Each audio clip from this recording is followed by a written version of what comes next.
Hey everyone, welcome to another edition of the McbridgeConsult Media Chat Room with me, the host, Faith Afolabi. And last week we had a wonderful time with our guest. She works for ACT Foundation and she's the head of programs. And she told us a brief of her background, how she's been on the role and how she's doing. And I'm sure we picked one or two things from her experience. Today will not be different. But before we meet our guests, we'd like to go on a very short break. And when we come back, we'll meet her.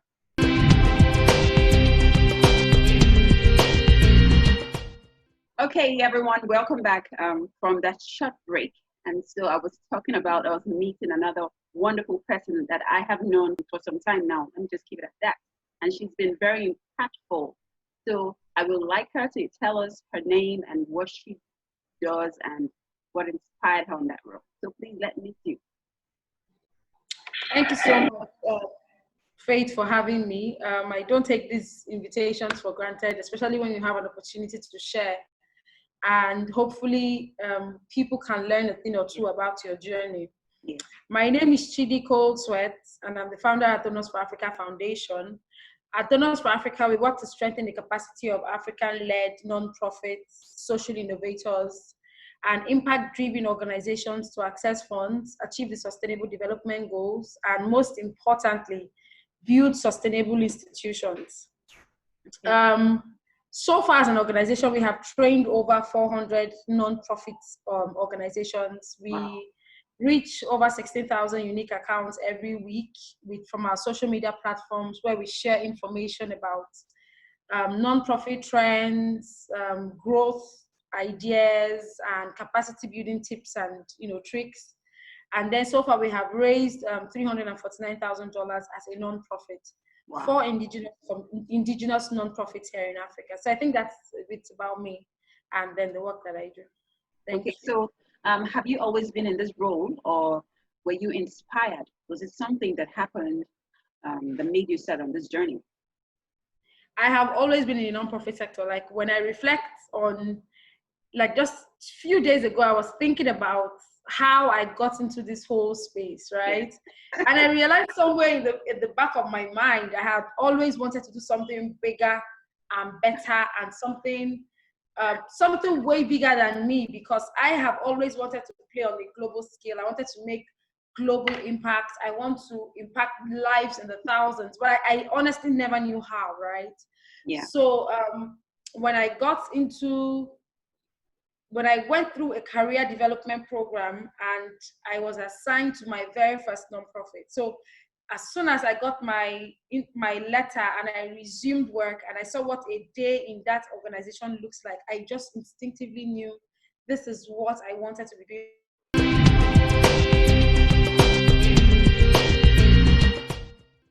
What inspired me? I really wish I can tell some sad story of maybe, I met this woman. No, none of that was my story, right? My role was literally building my capacity, right? And just knowing instinctively that I wanted to make a difference, but I didn't know how. So when I got an opportunity to work in a nonprofit and I became involved in the daily activities, I just knew that this is how I want to make a difference. I wanted my skill set to count for something. I wanted my life, my skill set to be much more than what it already was. And then I guess what led to the birth of Donors for Africa was in the course of my role in development, occupying different roles, leading different projects.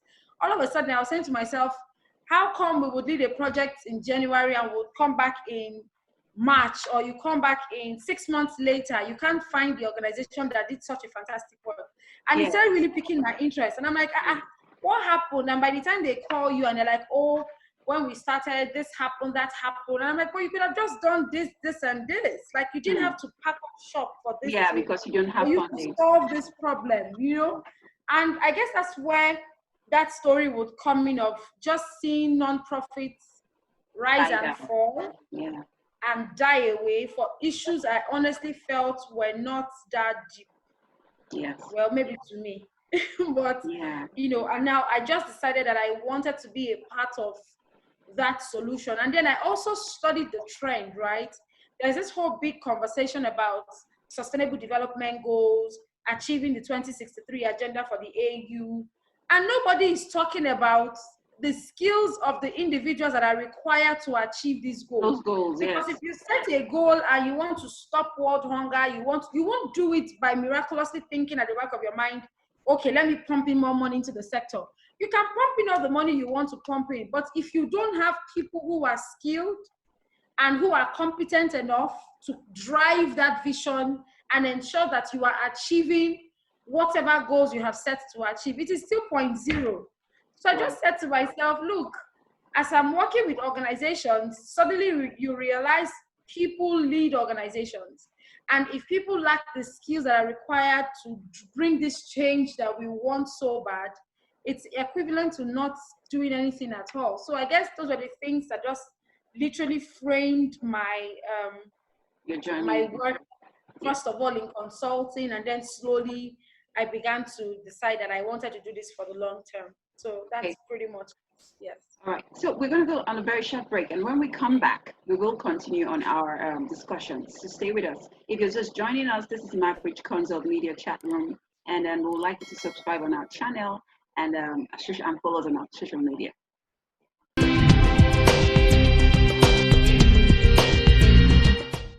All right, so we've been talking with Chidi Koldsweat, and she is the founder of Donor for Africa and have done so many tremendous work for non-for-profits, and she's been sharing with us her journey on how she started. So let's get back to our conversations. So I'd like to know, were you working for, you were working for an organization, and then you moved out to start your own consulting firm. How did you cross that bridge? Because you have bills to pay. Oh yes, I worked for the organization for different organizations, right? Over a 10-year period, I think maybe 11-year period. I actively worked in different roles. I started off as an intern, then became a program officer, became a hub manager. Then I left and I resumed in another organization as a communications manager. And when I left there, I resumed somewhere else as a sort of an ED / executive, secretary, because I was literally helping with restructuring and implementation of programs. And then I had my son, and I was asked not to come back to work after my third role, or my final role. And because I had shown, I honestly think this was the reason, because I had shown such diligence in all of my previous roles, people were still reaching out to me for come and help us plan this project, come and help us. So the skill set I had gathered from my 9 to 5, while I took a break from working, it wasn't a conscious break, it was like an accidental break, right? Yes. I started helping people consult, write documents, plan projects. As I kept doing all that, I guess all of a sudden there was this need to put a structure to it, and I kept applying for different roles, and I wasn't getting called for. I kept applying for different roles, and I wasn't getting called for interviews. And at the same time, I was helping other people prepare their stuff. I've been there. And they were getting called for amazing jobs. And I'm like, what the hell is going on here? Please, didn't I get some memo? And I kept editing my resume and updating your LinkedIn profile. I kept removing, because I even felt maybe I'm overqualified. Okay, so I started removing from my resume. At a point, I said, oh, it had to be something much more than this. So I just spent time, I just gave myself time, and I kept working on those projects like it was all I had. And slowly, I guess the vision started becoming clearer, and it started evolving. And I guess miraculously, 2 years later, we are here. Wow, 2 years. Yes, wow. Yes, that's how it happened, pretty much. That's wow. So why you said you were applying for jobs. So at what point did you now stop and say, okay, this is what I am doing? And are there mentors that helped you to get structured in the last 2 years? Interesting question. So when I stopped, so even while I was doing what I'm doing, right, at DFA, the first 6 months, I can say I was just doing it for a stopgap. Let me just keep doing this until something happens. And then slowly began to dawn on me that, look, has it occurred to you that probably some of us were created to just provide solutions. Like all of a sudden I'm like, okay, look, maybe I'm just one of those people who has to create her own opportunities. Like I have to create my own opportunities and opportunities for others. That is key. Create your own opportunity. Yes, using the skill sets that I had, and the competence I had built over time. And I guess for every time you wrote a profile and somebody bagged a new opportunity, you helped with an application and they got into some leadership, global fellowship, or you helped with a proposal and they got the project and they got paid, and you helped with a grant application and they were getting the financing. I'm like, okay, hold on. Okay, so maybe there's something here, right? Yeah, yes. So, I guess that's how I pretty much evolved into that.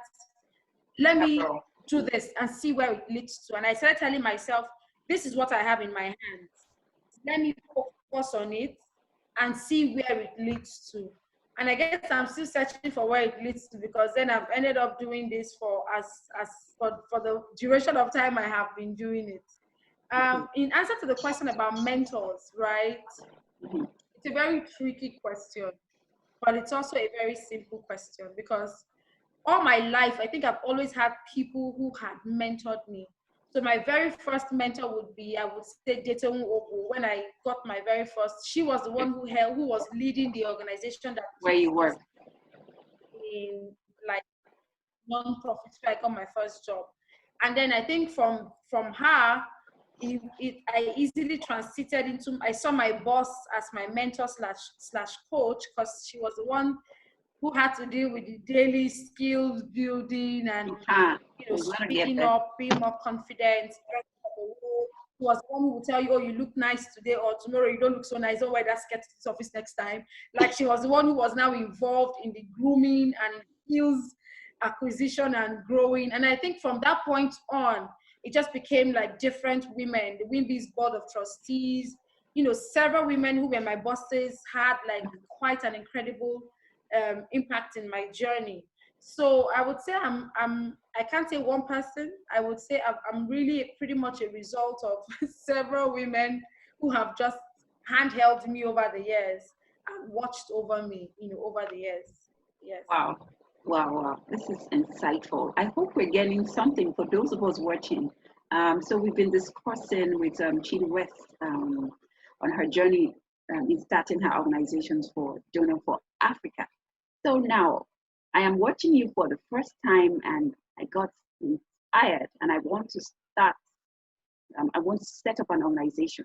What would you advise me? Okay, Faith, this is going to be a very unpopular opinion. Okay. But it's my opinion and I'm going to own my truth, right? Yeah. I would advise you to go and volunteer. I would advise you to go and work in a structured environment for a short period of time, because I genuinely think there's so much craze and conversation about becoming an entrepreneur, becoming the CEO. Nobody is really asking people to become a CEO, because I won't lie to you. Like I said, it's a very unpopular opinion. I really think so many people are not ready for the reality of this role. I can't tell you I've slept for 24 hours straight in the past 2 days. In all fairness, like I can't tell you I have done that, because you are committed to it. Yeah. So it means you literally have to open your eyes and close your eyes, delivering on other people's mandates, because you must not lack integrity in the work that you're doing. And in all fairness, a lot of people are not ready for that. For you to be able to make your first sale, you need to talk for the next 1 week, trying to convince people that your solution works. So I think while we can glorify entrepreneurship all we want, my feedback to anybody who is looking to do something for themselves is to spend a lot of time building their capacity. And sometimes a structured environment is what will teach you about capacity building. That's what will teach you about the vision you intend to run. That's what will teach you about structure. That's what will teach you integrity and keeping up to your promises to your future clients. when I started out, I was able to do a lot of things myself because I had developed that skill, right? Whether it's prepare my own brochure, design my own social media platforms, and do all those things. I couldn't afford to pay, right? Because we were new.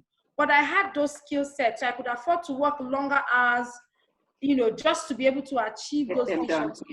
My feedback to anybody who is looking to start an enterprise is to say, if you have not spent enough time working, I would say go and spend enough time working, right?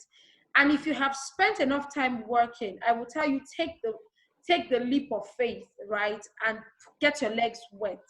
So don't let fear hold you back. If you really believe you have a message you want to share with the world, and you feel you have developed enough skill and capacity over the years, take that leap of faith. Like, you really need to begin to think that the voice and the message that you carry matters. And it's taking that leap of faith and doing it fearlessly. And you will just literally learn on the journey.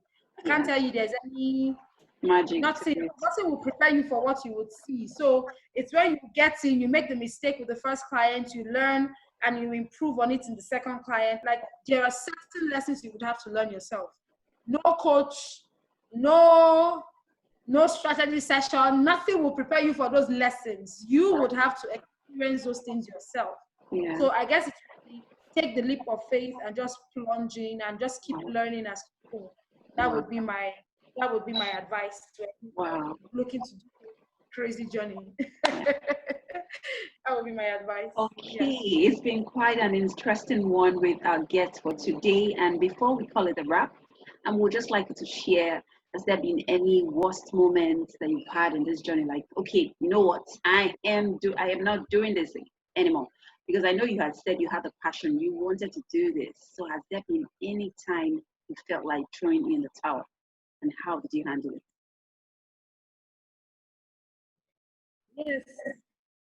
Yes, I think there will be several times where your vision will test your commitment to it. There will be seasons of going for months without making a sale because you're trying to build trust and credibility and you're trying to build a community. But I honestly also believe that for every time I got to the point where I'm like, I'm done with this drama, somehow God has a way of either sending you, you just get one random invitation to some high profile thing and you're like, oh my gosh, okay, people are watching, I have to continue. Or you get a success story from someone you've helped, and all of a sudden you're reminded that what you're doing is important, right? So you will have seasons of throwing in the towel. And I guess I have also had those seasons, especially when working with human beings. People would call you all sorts of names. I've had clients call me all sorts of names because you're trying to teach people how to treat you. And when people can no longer manipulate you or they can no longer bully you, everybody, some people will begin to call you names because they can no longer control you. So I think whenever you get to the point where you feel like throwing in the towel, I know God will always send you reminders to remind you that what you're doing is important. And number two, you must realize that your vision will test you to see how far and how well you're willing to follow through with the vision. I mean, I have people who say to me, I've been watching you for 1 year and now I've decided to do business with you. And you're like, okay, so all the while I was busy grinding and complaining in the dark, someone was actually watching and waiting. You know, and then I also think the moment you realize that too many people's light will not shine because your light did not shine. I think when you realize that, all of a sudden, you realize you're called for so much more, and there's no room to be selfish with your giftings and with the things that God has placed within you. So every time you want to throw in the towel, I think my feedback to you would just be, remember that your message matters. It's important to somebody else that you don't give up. So you need to find that courage within yourself to keep going. And sometimes the courage we need is to take someone else's class, is to tune into someone else's live video, and you'll be amazed that that's what the message lies. So just to keep it short, that would be my I guess feedback, recommendation, advice. Thank you to so anyone. much, Chidi. Thank you. For those of us just watching Chidi for the first time, we'll be sharing her handle, and you can follow her on her social media site and sign up on those courses, and you will be amazed at what you will learn to get funding. You remember, funding is a very crucial thing for those of us willing to start up an NGO. Chidi is there to show you the know-how. Thank you so much for being with us, Chidi. And this is where we call it a wrap for the day. And Thank stay tuned. Bye-bye.